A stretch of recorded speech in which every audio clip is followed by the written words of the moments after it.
everyone, and welcome to the inaugural episode of Fun Classic Reads. Every month we perform live reads from classic and modern books to bring you a combination of lighthearted laughs and literature. I'm Christie Stratos, historical suspense and historical fantasy author, and my co-host is sci-fi author David M. Kelly.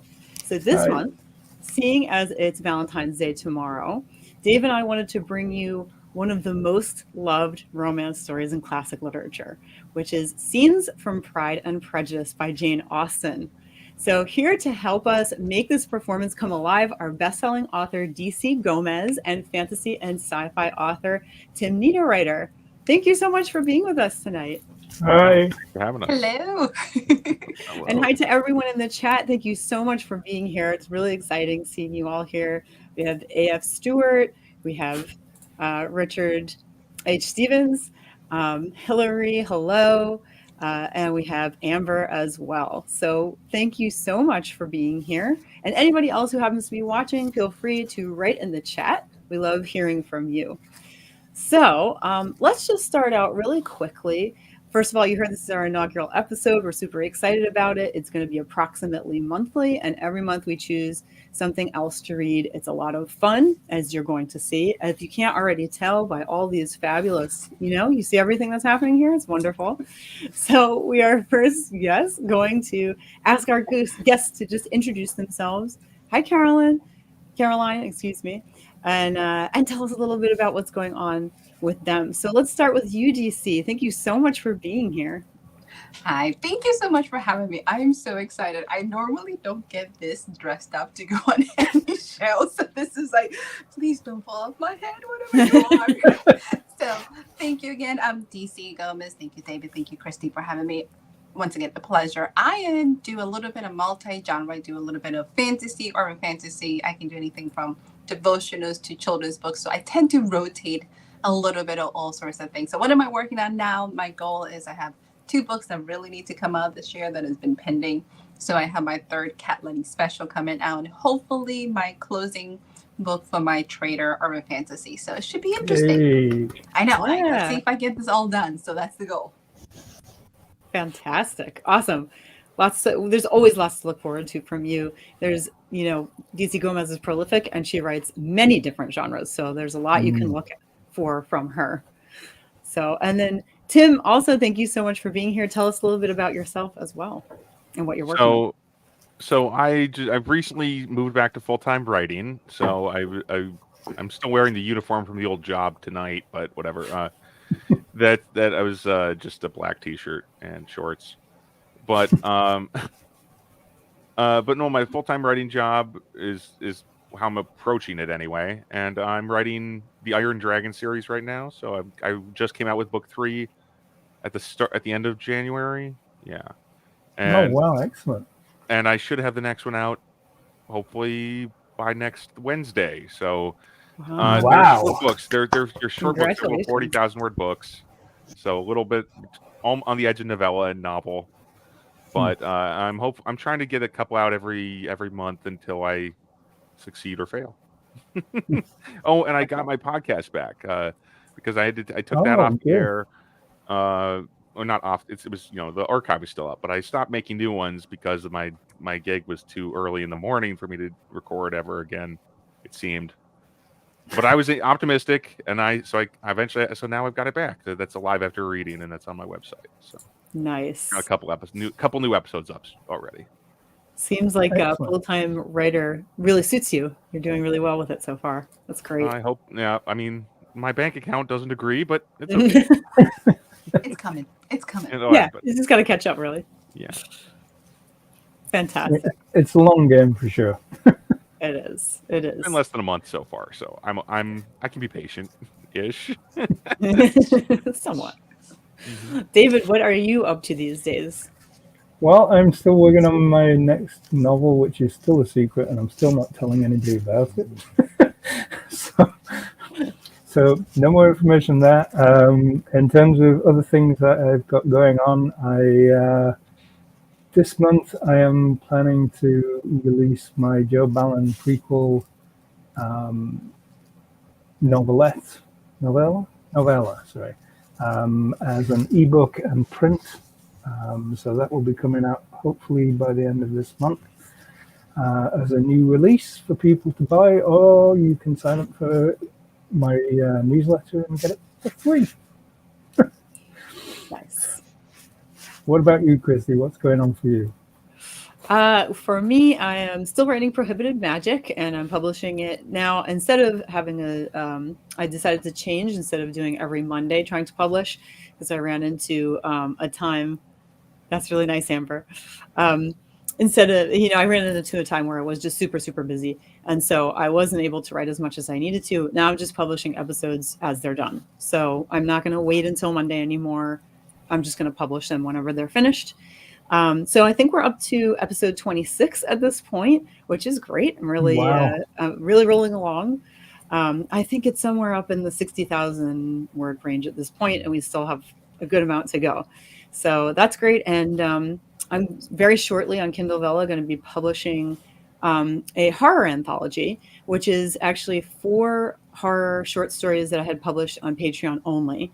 And so now I'm going to put them on Kindle Vella, and I just got a really great cover from my favorite cover artist and website designer, Con Lavery. I recommend him to absolutely everyone under the sun. Actually, this time I went to him and I said, I have no idea what to do with this. Can you please make a cover? If you want scary stuff, I think he's the right guy. Yeah, exactly. And he came up with the most amazing concepts. So now I'm just going to get that from him at the end of the week. And maybe next week I will have an anthology going up. So I'm super excited about that. Excellent. Well done. Yes. So is the cover just black? Yeah. The Black Album. I mean, book. Yeah. Not that album. Very simple. I can do that, right? I can only hope.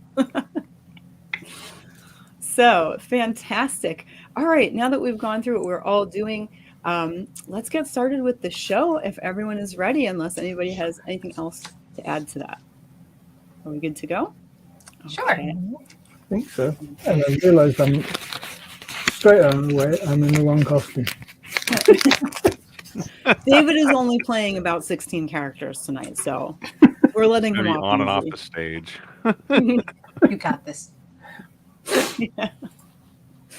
Okay. Let's see. Okay, and so I forgot one thing. I just wanted to let you guys know, just as a fun little fact here, in Pride and Prejudice, we all know that Mr. Darcy's income was supposed to be around £10,000 a year.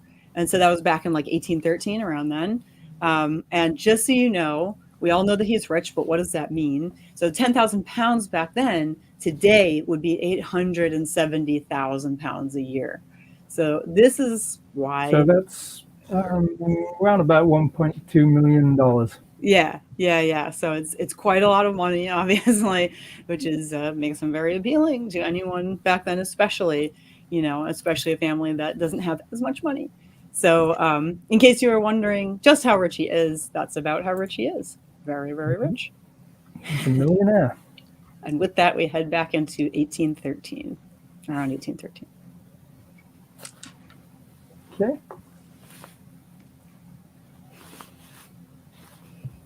So everybody ready? Yep. We're doing Act 2, everyone. Here we go. Starting in Act 2. Elizabeth has such a sympathetic nature. A delightful garden. It's small, but we enjoy it. I'm sorry we must leave so soon. We hope you will come again. Thank you. You may depend on it. Dear Jane has so enjoyed her visit. We enjoyed having her. My dear, the way he smiled at you. Mama. You may tell Mama all about it. Lizzie, have you spoken to Mr. Collins yet? Not yet. Then do it at once. I've been waiting, but I fear, Mrs. Bennet, that you forgot my request. Indeed not. I was but this minute reminding Lizzie that you wish to speak to her. Come, Jane. Dear Mama, don't go. I beg of you to stay. Mr. Collins must excuse me. He can have nothing to say to me that anybody need not hear. Nonsense, Lizzie. Stay where you are. Please, Mama. Such modesty. Lizzie, I insist upon you staying and hearing Mr. Collins. Believe me, my dear Miss Elizabeth, your modesty adds to your further perfections. You would have been less amiable in my eyes had there not been this little unwillingness. Oh. Allow me to assure you that I have your respected mother's permission for this address. You have?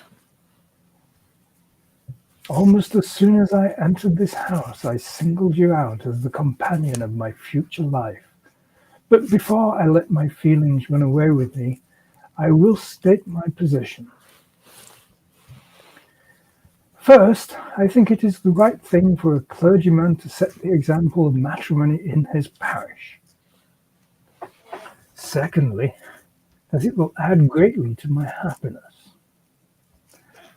And thirdly, that it is the particular advice and recommendation of my patroness, Lady Catherine de Bourgh, who twice has condescended to give me her opinion, unasked. She believes that the wife I choose should be a gentlewoman, an active, useful sort of person, not brought up high, able to make a small income go a long ways. I am well aware that £1,000 with 4% is all that will be yours when your mother dies, but I assure you that I will never reproach you on that score. And now, nothing remains for me but to prove to you the violence of my affection. You are too hasty. I thank you for your generous offer, but I must decline. Come. I know it is usual for a young lady to act embarrassed and unwilling when all the time her heart is fluttering with wild panic. Upon my word, sir, you are a hard man to discourage. I shall lead you to the altar ere long. But I am perfectly serious in my refusal. You could not make me happy, and I am the last woman in the world who would make you so. My dear Elizabeth. Were your friend Lady Catherine to know me, I am sure she would find me in every respect unqualified for the situation. Ah, Miss Elizabeth, it is your wish to increase my love by suspense, such as most elegant females do. I beg of you, hold me off no longer. Confess your love for me. Really, Mr. Collins, can I speak plainer? I am no elegant female out to plague you. I am a rational creature, speaking the truth from my heart. You are charming, Miss Elizabeth. Most adorable of creatures, be mine. Mr. Collins, please, you are mad, quite mad. Miss Elizabeth. Congratulations to you both. I'm overwhelmed with happiness. My dear Mr. Collins. Lizzie, my darling child. Spare us your congratulations, Mama. I have declined Mr. Collins's generous offer. Lizzie, come back here at once. Mr. Collins, depend on it. She should be brought to reason. She seems very definite. She's a very headstrong, foolish girl. Headstrong, foolish. She takes after her father in that respect, but I will bring the stubborn child girl to reason. Stubborn too. Perhaps if she has such defects of temper, perhaps it would be better not to force her into accepting me. You misunderstand me, Wade. Lizzie's only headstrong in such matters as this. In everything else, she's a sweet-natured girl as ever lived. Some of the time, my dear Mrs. Bennet. Mr. Bennet. Mr. Bennet. What now? We are up in an uproar. You must make Lizzie marry Mr. Collins. What are you talking about? Lizzie declares she will not have Mr. Collins, and Mr. Collins begins to say that he will not have Lizzie. Where is Elizabeth? In the garden. Elizabeth, come here directly. Tell her that you insist upon her marrying him. Yes, Father? I understand Mr. Collins has made you an offer of marriage. He has. I insist upon her accepting it, or I will never see her again. An unhappy alternative is before you, Elizabeth. From this day on, you must be a stranger to one of your parents. Your mother will never see you again if you do not marry Mr. Collins, and I will never see you again if you do.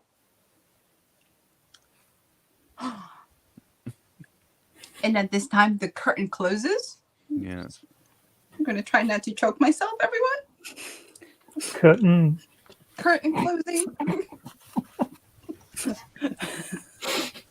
I love it.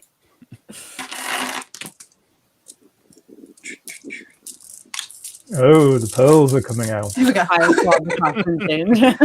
Here we go. The pearl. Sorry about that. Okay, curtain has reopened, everyone. So we're now in Lady Catherine's house, and Lady Catherine is sat on an elegant and ostentatious chair. Do you have brothers and sisters, Miss Bennet? Yes, ma'am. I'm the second of 5 sisters. Are any of your younger sisters out? Yes, ma'am. All of them. All? What? All 5 out at once? The younger ones out before the older ones have married? Your younger sisters must be very young. Yes, ma'am. My youngest is not 16. Well, She is full young to be out much in company, but really, ma'am, I think it would be really hard upon the younger sisters that they not have their share of society and amusement simply because their elder sisters have not the means or inclination to marry early.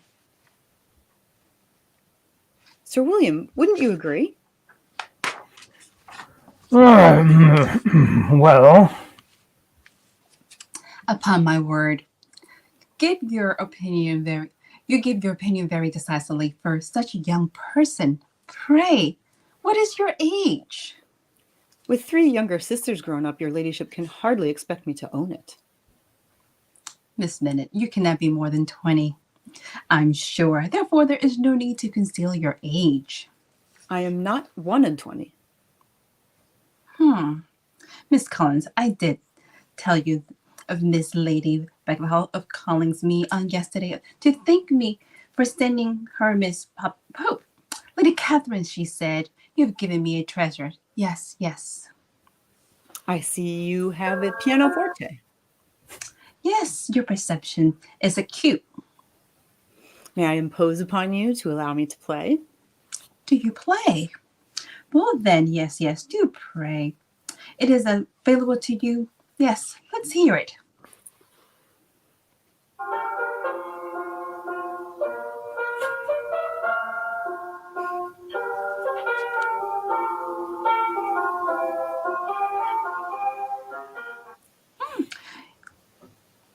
You will never play really well, Miss Bennet, unless you practice more. You may come to Russell's as often as you like and play on the pianoforte in Mrs. Jenkins's rooms. She will be in nobody's way in that part of the house. Thank you, ma'am. There are a few people in England, I suppose, who have more true enjoyment in music than myself, or better taste. And if I ever have learned, I should be a true proficient, and so would Anne. My nephews, Mr. Darcy and Colonel Fitzsimmons. I hope you're enjoying what's restful. Mr. Darcy, you already know everyone, I believe, from your time in Longbourn. This is my brother, the Earl, Colonel Fitzwilliams. This is Sir Lucas, King, and his daughter Maria of Longbourn. And of those there appointed for is Miss Bennet, cousin to Mr. Collins. You mean to frighten me, Mr. Darcy, by coming in all this state to hear me? But I won't be alarmed. My courage always rises with every attempt to intimidate me. I know you find great enjoyment in professing opinions which are not your own. Your cousin would teach you not to believe a word I say, Colonel Fitzwilliam. That is ungenerous of him, is it not? it is indeed, Darcy.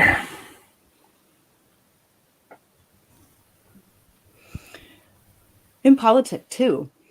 for it provokes me to retaliate and say somewhat of his behavior in Hertfordshire, which may shock his relatives. I'm not afraid of you. What have you to accuse him of? I should dearly like to know how he behaves among strangers. First time I ever saw Mr. Darcy was at a ball where he danced only 4 dances, though gentlemen were scarce, and more than one lady was in want of a partner. I'm sorry to pain you, but so it was. I can well believe it. I fear I am ill-qualified to recommend myself to strangers. Shall we ask him why? Why a man of sense and education who has lived in the world should be ill-qualified to recommend himself to strangers? I have not that talent which some possess of conversing easily with strangers. Well, I do not play this instrument so well as I should wish to, but I have always supposed that to be my own fault, because I would not take the trouble of practicing. You are perfectly right. You have employed your time much better. No one admitted to the privilege of hearing you could think of anything wanting. We, neither of us, perform to strangers. What are you talking of? What are you telling Miss Bennet I must have share in this conversation? I'm so sorry. I seem to suddenly have acquired a headache. I beg your leave, and then I may return to my room. Oh, please don't bother. The fresh air may do me well. Little curtain.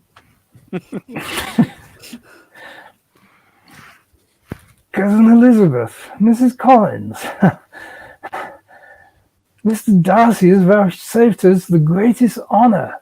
He is coming to call on us at the parsonage. Me again. Well, my dear. Even now, Mrs. Collins. Even now he is hard upon my heels. Make haste, make haste. I think this may be due to you, Lizzie. Mr. Darcy would never come to visit upon me.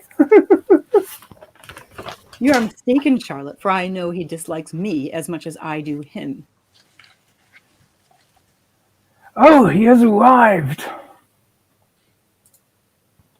Good day, Mr. Collins. I was asked by my aunt to deliver a message to you as I departed. She desires yours and Mrs. Collins' immediate presence. Oh, Mrs. Collins, make haste, make haste. I beg your pardon. I would not wish to intrude upon your privacy. I was just writing a letter to my sister Jane in London, that is all. Ah. Mr. Bingley and his sisters were well, I hope, when you left London. Perfectly so, I thank you. I understand Mr. Bingley has not much idea for ever returning to Netherfield. It is probable that he may spend very little time there in the future. If he means to be there but little, it would be better for the neighborhood that he should give the place up entirely. I should not be surprised if he were to give up as soon as any eligible purchase offers. It seems a very comfortable house. Lady Catherine, I believe, did a great deal to it when Mr. Collins first came to Hunsford.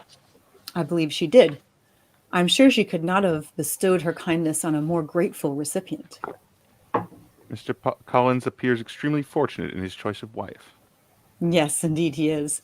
Though seen in a prudential light, it is a good match for her as well. It must be very agreeable for her to be settled within so easy a distance of her family. Easy distance, do you call it? It's nearly 50 miles. What is 50 miles of good road? Yes, I call it a very easy distance. Near and far are relative terms.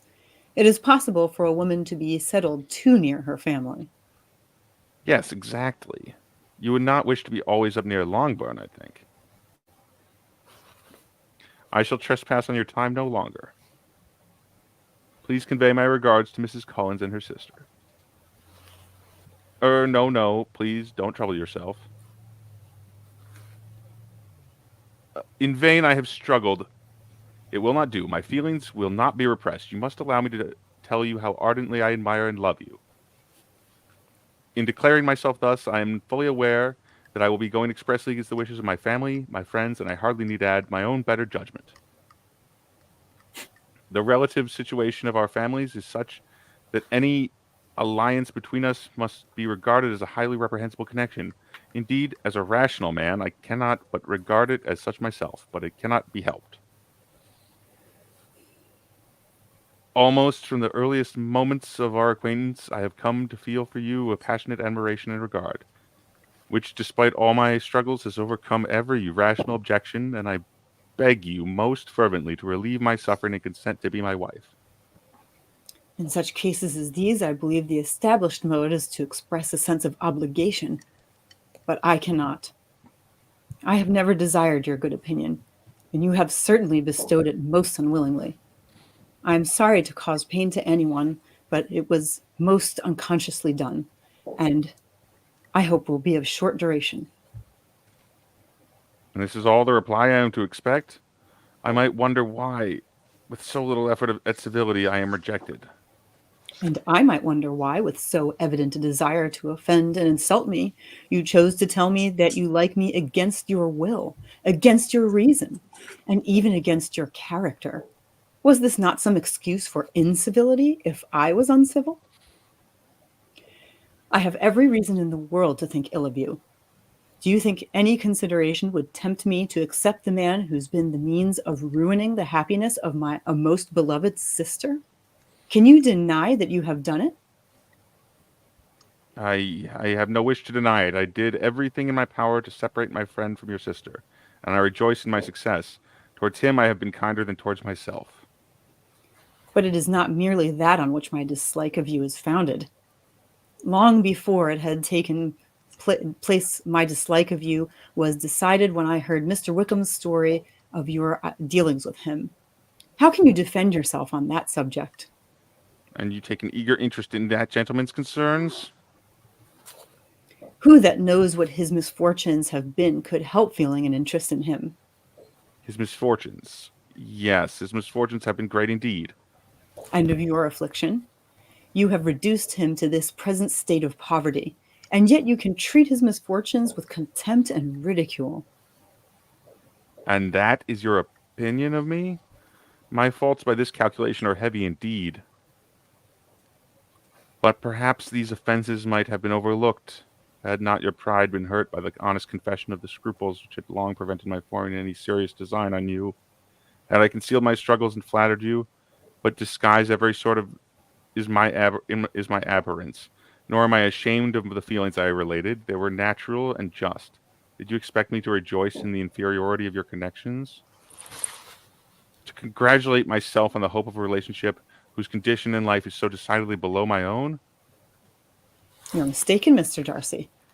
The mode of your declaration merely spared me any concern I might have felt in refusing you, had you behaved in a more gentlemanlike manner. You could not have made me the offer of your hand in any possible way that would have tempted me to accept it. From the very beginning, your manners impressed me with the fullest belief of your arrogance, your conceit, and your selfish disdain for the feelings of others. I had not known you a month before I felt you were the last man in the world whom I could ever marry. You have said quite enough, madame. I perfectly comprehend your feelings and now have only to be ashamed of what my own have been. Please forgive me for having taken up your time and accept my best wishes for your health and happiness. Yay! 2 proposals in 1 episode. Whoa. More like 2 rejections in one Yeah, episode. I was like, man. Knock those pins down. Call it a fair. Oof, brutal. Well, that's why they do this. That's the episode before Valentine's Day, of course. I know.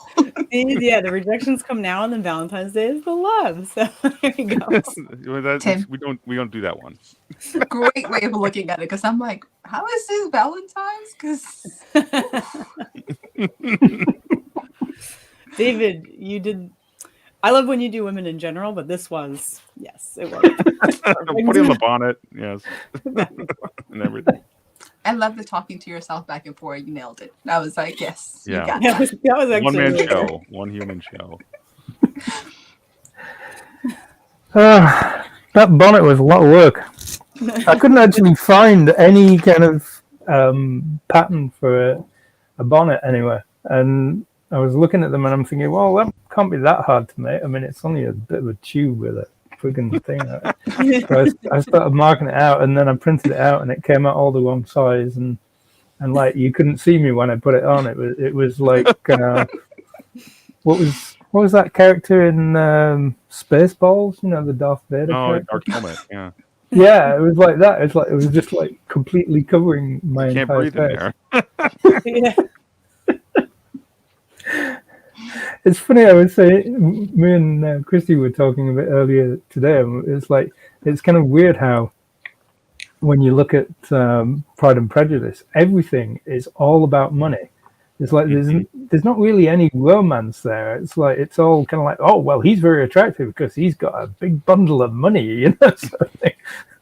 It was so different back then, you know, with these women who really couldn't do anything but get married. It was very difficult to do anything else. It was really unheard of for you to do anything else unless you're going to care for your parents or something along those lines, you know. I guess you'd have to be super wealthy yourself.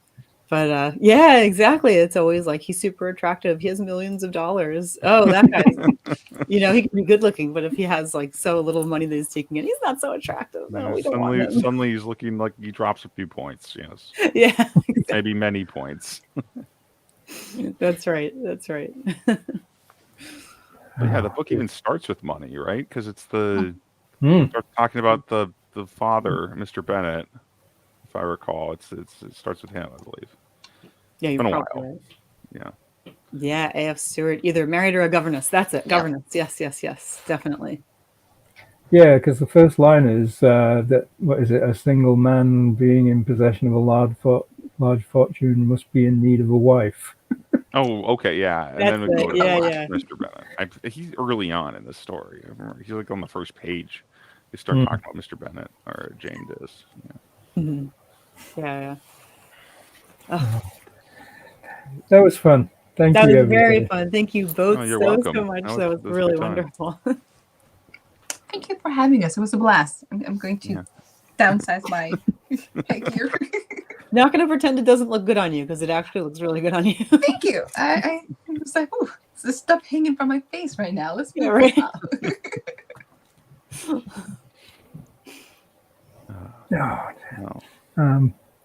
If anybody's got any questions in the chat, please feel free to shout out, and we'll do our best to answer. Otherwise, we'll let you know what we are doing next time. No? Everybody's too shy. Very shy. They have many questions. First episode.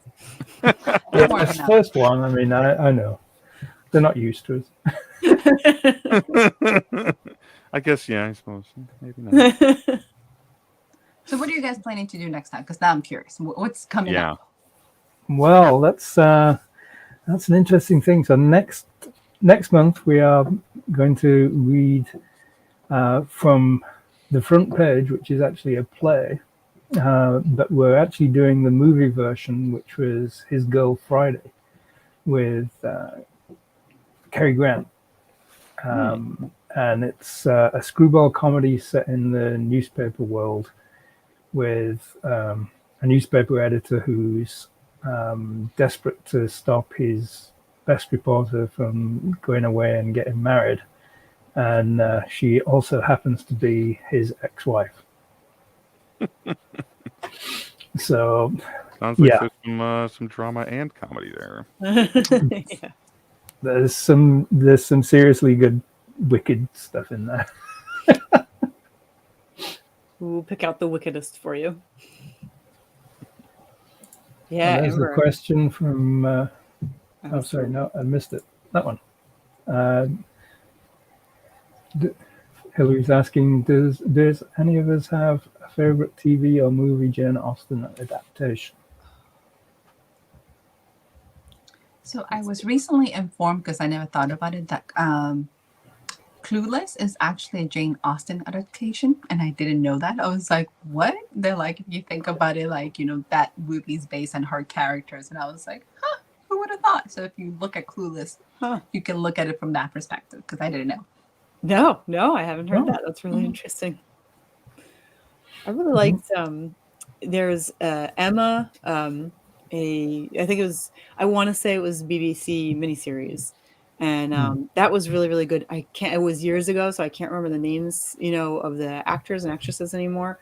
But it was really well done. And then the more recent Emma, with people whose names I should know and can't remember. I think it's Anna. So, everybody's going to know what this is except me.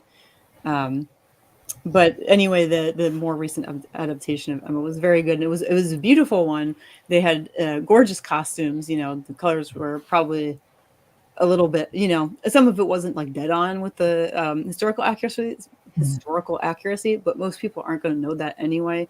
And it was a beautiful thing to watch, and it was just an amazing production. So, boy, I wish I could remember. It's the most recent adaptation. I think it's the most recent adaptation. There's been so many. I think in the comments I just started flash that Clueless is based on Emma. I was like, So Emma seems to be highly recommended among even Jane Austen's works, at least for adaptations. Emma is good. And the woman in it that I'm trying to think of is like a really big deal right now. And Thanks, I Richard. can't remember her name. Oh, dear. So I think at that point we should perhaps draw things to a close. So before we go, one of the things we wanted to kind of like say is that Chrissy and myself, we believe that basically all books are classics. And so if anyone wants us to do a read from one of their books, please feel free to get in touch and we will see what we can schedule. Just reach out to either myself or Christy and we'll try and get things done. Or if you just want to come on and play a part in one of the reads, again, just feel free to contact us. I'd like to thank tonight's fabulous guests, D.C.Gomez and Tim Niederriter. You were fantastic. Thank you so much for joining us tonight. And I'd like to join everybody who joined us in the chat. As I said, next month we're planning to read from His Girl Friday, the classic movie. The play was by Ben Hecht and Charles MacArthur. So there you go, who both worked in the newspaper industry and based it on their experiences. So until then, everyone, please take care, and it's good night from us. bye.